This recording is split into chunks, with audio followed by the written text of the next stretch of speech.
Oh, hey. I don't know about you, but I think that this being the last time I wear this jersey is pretty fitting. So, in case you were not aware, during the offseason, Steven Stamkos, the captain or former captain of the Tampa Bay Lightning, was traded to the Nashville Predators. And tonight was the first time that Stamkos has been back in Tampa since that trade. At the very least, back in the arena where he used to play. Steven Stamkos was on the Tampa Bay Lightning for 16 years.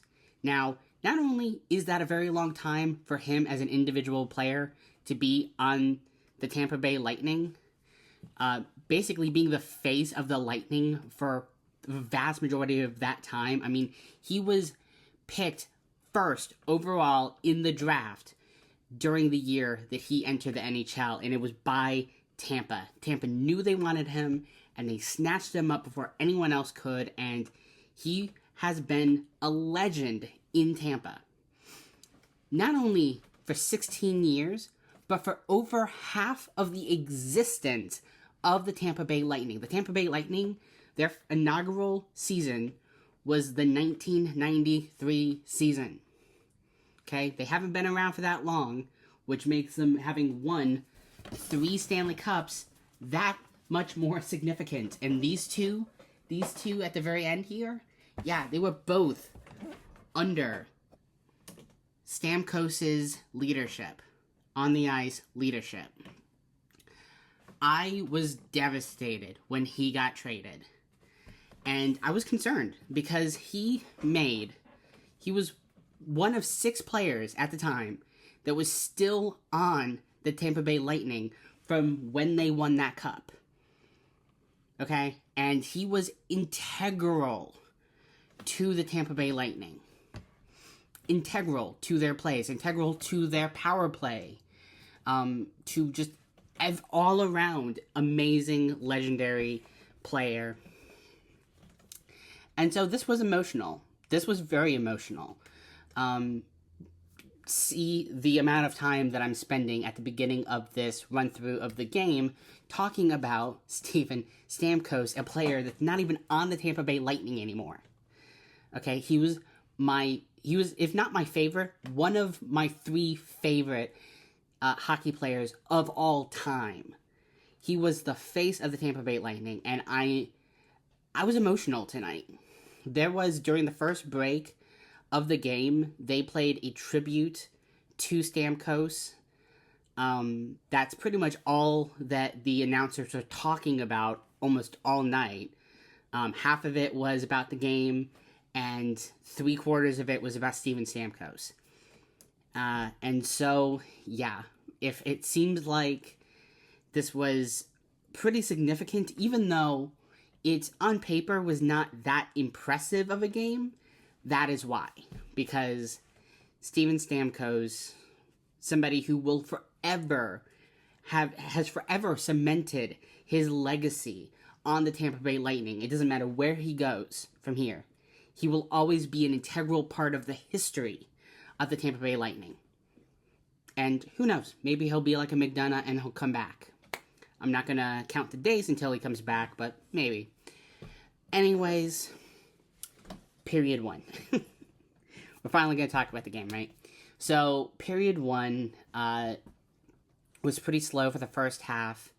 Again, it was mostly just buzzing about the fact that Steven Stamkos was back. They did the tribute, and he got to skate around on the ice a little bit, and the crowd was so... I was kind of worried. I didn't know what the crowd's thoughts were going to be, if they were going to, like, be mad that he left, because it was about money, basically. But they seemed appreciative of just how much he meant, and just, being able to say goodbye. But after that, the game picked up properly, and Point was able to get a goal at about the 9:49 mark in the first period.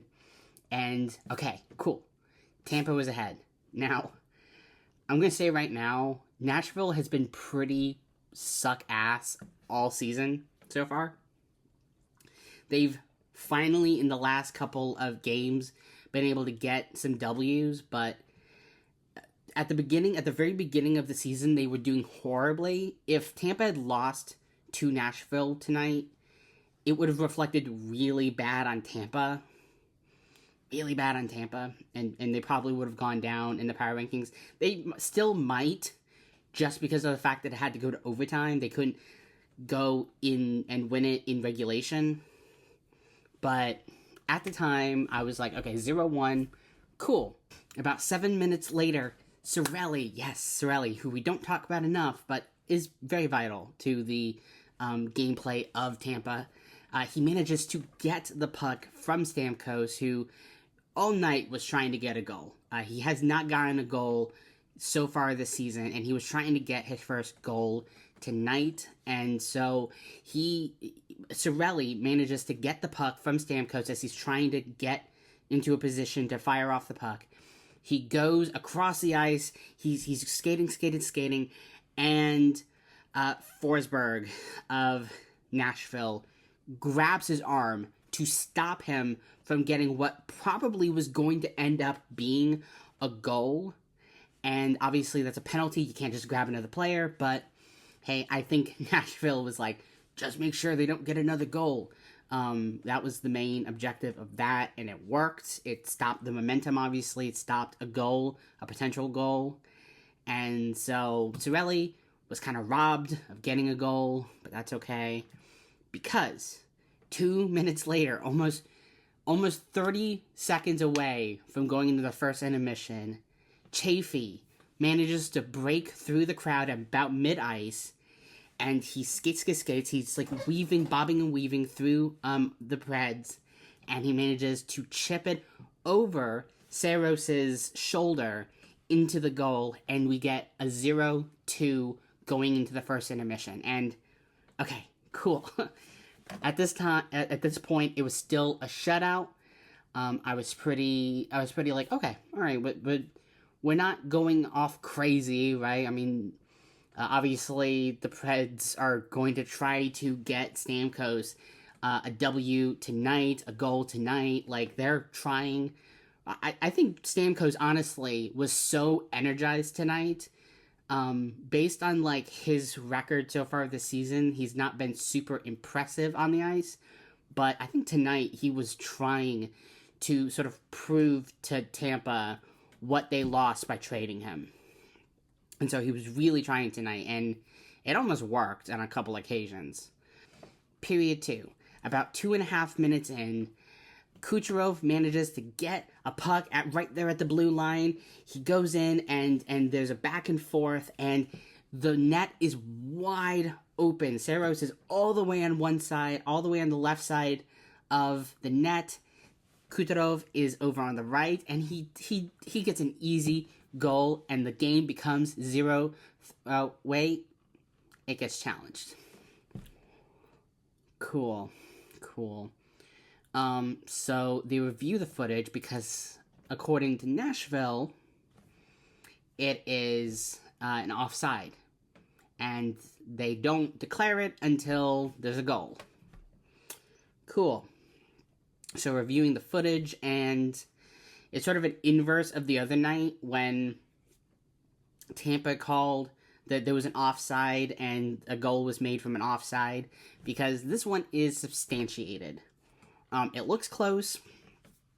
It fooled the refs at first, but it is called, or it is declared like, yes, there was a offside, and the goal is taken back. So we go back to 0-2. And listen, I don't know the rules that well, but it seems like it was probably following the rules that, like, that would have been considered an offside, but it was one of those things where it's not super obvious that it's an offside when you're, like, reviewing the footage, but apparently it was. And O'Reilly manages to get the next goal. That is Nashville's O'Reilly. He does some kind of spinorama in front of Vasilevsky, and he gets a goal and manages to split the lead for Tampa in half. And now I'm getting a little worried because this happens all the time. Tampa gets a couple goals in the first period, and their opponent gets a couple goals in the second period, and that's exactly what happens because during a line change, about a minute out from the end of the period, during a line change on Tampa's part, the puck, I guess, gets back to Tampa's end quicker than they thought it was going to, because during the line change, Nyquist manages to get the puck from the opposite end of the ice and sink it into Vasilevsky. Vasilevsky's left all by himself on the ice, basically. And Nyquist gets an easy... he manages to beat Vasilevsky and tie up the game going into the second intermission. And I'm going, oh, no. No. This is not good. This is Nashville. It should be an easy win. But, of course, it's never an easy win. When you think it's going to be an easy win, it's not an easy win. And that's what we got to learn as hockey players. If you think, or as hockey fans, if you think it's going to be an easy win, it's not. And, yeah, period 3 starts off 2-2. And, gonna be honest, it was a pretty boring period. Because nothing happens. Like, nothing significant happens. There are a couple of power plays for each team. There are a couple of close calls. Each team is obviously trying to get the go-ahead goal, and it just doesn't happen. It's about evenly strength, and yeah, it goes into overtime. And this marks the first overtime of the season for Tampa. So far, they've either managed to lose the game or win the game in regulation time. This time, it goes into overtime. So, super cool. About what you would expect with a game as monumental as Stamkos coming back to Tampa. The overtime, of course, is the 5-minute overtime where basically each team gets 5 minutes to try to get a goal. I'm pretty sure after those 5 minutes, it goes into a shoot-off, which is each team gets, obviously the goalie stays in the net, and the other team picks somebody to try to get a pretty hard goal to get, which is like you versus the goalie, and one player has to try to get that puck in, and you just go back and forth until somebody can get more goals during that method than the other team. And we don't end up having to do that because right around the end of those 5-minute overtime, Paul and I believe it was Getzel managed to tag team and get a goal. They get the win. I was a little concerned that there was going to be like some kind of call or something like that, because of course it would be, but there wasn't. It was clean enough that the game was won by Tampa. I wish it was during regulation time, but it doesn't matter. They got the W, and yeah, I was kind of talking shit during before the game started in the Discord.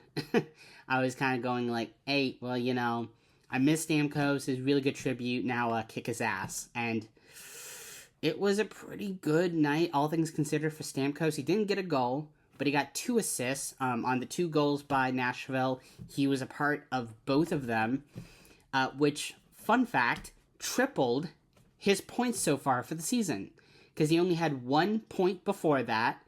I don't know the game, obviously, but he had 1 point going into the game, and he left the game with 3 points. So he tripled his points for the season in one night. So that's pretty good for Stamkos.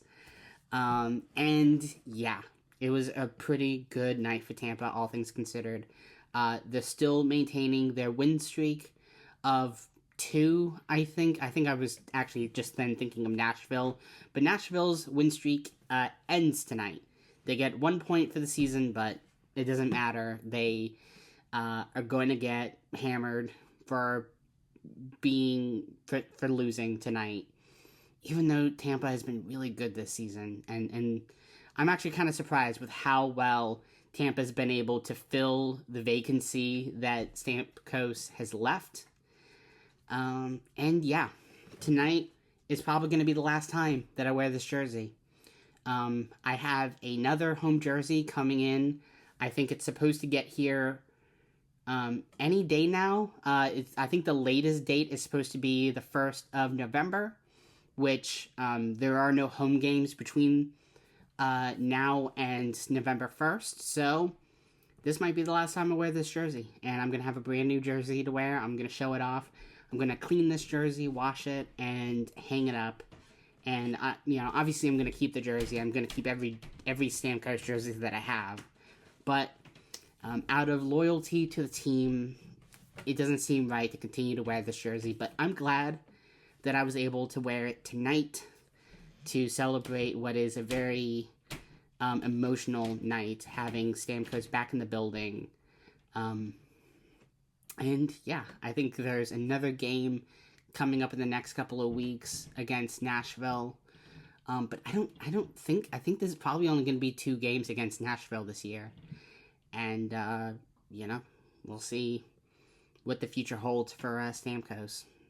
Anyways, that's about it that I wanted to talk about tonight. I appreciate everyone who's watching these videos, and I'll talk to you guys later. Bye.